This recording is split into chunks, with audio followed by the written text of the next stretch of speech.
Hey, I'm back with video 5. I'm at my desk today, so yet another new place, and I've got my laptop pulled up, so I'm going to stay on track a little bit today. So I am going to read you a few things, a few notes I've taken over the years. I'm a big note taker, and I have probably literally thousands of pages of notes, and so it's time to create instead of taking more notes because I tend to take a crap ton of notes and not do anything with them. And so I'm going to try to, I'm going to be writing books and like ebooks and things like that I can give people. I want to talk about Neville Goddard because he has really been a pivotal mentor in my life over the last few years. He, of course, passed away. I think he passed away, 1972 he passed away. So he's been gone even before I was born. So, and he still has a great impact on a lot of people, it sounds like. So he is a speaker, writer, mystic. He taught law of assumption, and he basically would refer to Bible verses and just kind of bridge the law of assumption with scripture and how it kind of mirrors each other. And so one thing that he says, I love this. He said, "You must persist in the assumption that you are already who you desire to be, no matter what your senses show you." So that is one of the things that I started practicing.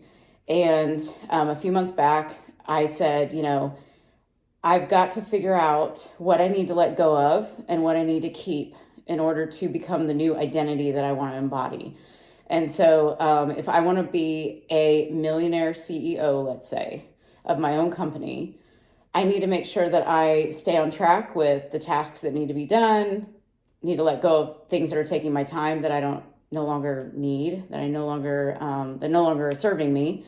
And so I kind of sifted and sorted throughout these last few months. And so what he's basically saying is that whatever you assume will harden into fact. He says that too. It will harden into fact. So if you're thinking something and you're assuming that you are this way, your behaviors will show up in that way. So if you believe, let's say you're a millionaire CEO, like I said, you're no longer going to worry about money because you're a millionaire. So money is not going to be something that you're automatically going to be worried about because you've got it. It's in your bank account. If you're a person that doesn't have $1 million, you're going to be more likely worried about money. If you're like not a millionaire and you want to be, you're not going to be, believing that you have $1 million in the bank. So, and what he's basically saying is you persist in your belief no matter what happens, no matter what you see outside of you. So your senses are going to show you in this world that we're living in, this 3D reality. You're going to look at your bank account and it's going to have whatever it has in it. And that means you're aware of it. You're conscious of it. It's sitting there. You can see it. And so that's your senses telling you, this is my bank account balance right here.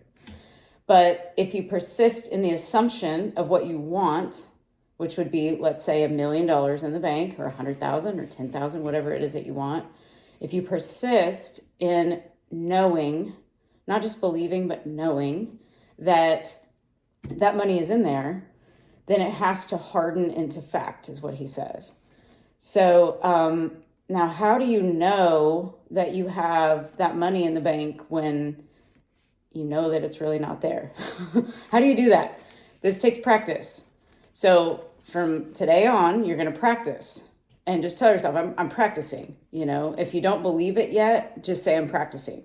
And say things like, I think I can start to believe in this way. I think I can start to believe that I could potentially have that money in there someday. And so I look at it like, do you know that you put on a shirt today, let's say? Like you put on your shirt. You didn't say, well, how am I going to put on a shirt? You just put it on. And you know that you know how to do it. You put it on, and then you know that you're wearing it right now. So that's an example of knowing. You know what your name is. You know what your first, middle, and last name is. You know where you were born. You know what car you drive. So it's very concrete evidence that you have when you know something. So in order to know that you have that money in the bank, you just have to persist in your imagination, seeing your bank account balance go up, and be conscious of that instead of what your senses are telling you otherwise. So it's just kind of a practice. He also taught what's called SATs, which is state akin to sleep, which basically means it's kind of like that drift area before you fall asleep, between sleep and being awake. It's like that little drift gap area in there right before you go to sleep. And that is the specific time that he would say that is really good to solidify in your subconscious mind what he calls an imaginal act. So that would be just a little scene that you come up with, almost like a movie scene. Just pick something that you want and you feel the feeling of having it. So what would it feel like to be a millionaire? What would that person feel like? And so, that person will probably not be worried about what they're going to pay tomorrow. They're just going to know that it's taken care of. And so you feel what that would feel like. Would that feel like ease? Would that feel like relief? Would that make you feel happy? Would it make you feel content? What would your thoughts be? Like instead of I'm lacking something, what would your thoughts be on the opposite end of that? And you persist. What I do is, if I'm wanting something that I don't have, or a situation to change, I will pretend all day that situation is exactly how I want it to be. Like literally, I will pretend all day. And there are days when it's not easy to do that. So you start telling yourself, this is what I tell myself. I say, I deserve to think better thoughts than this. If this thought is hurting me, then I'm hurting myself and I don't deserve to be hurt. So I will just start thinking these thoughts and I will pretend that it happened already. And I'll pretend I have it. And at that point, you're acting from the identity of the person that actually does have that, whatever it is. So it's almost really fun to live in your imagination and to live in your own mind and just pretend things. It's very fun. And it's almost addictive because you don't really have to pay attention to what's going on too much in your outer world when you're in your inner world, which is where all the power is. And all the power that we have is in our imagination.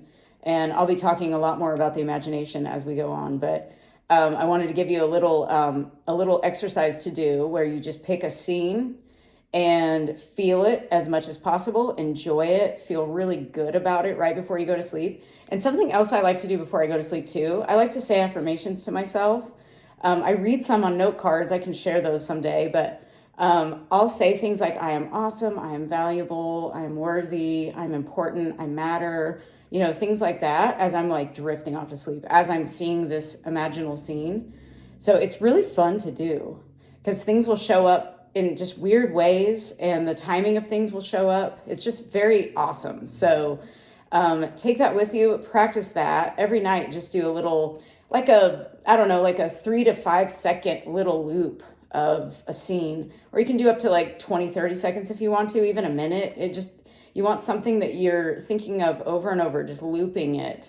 And then make sure you feel the feelings that would be associated with that and just practice it and see what happens. It's really cool and really fun. So thanks for watching. And I hope you have fun with this little experiment. Just try it out for yourself, see what happens. And I'll see you tomorrow. I'll be back and you have a wonderful day. Bye.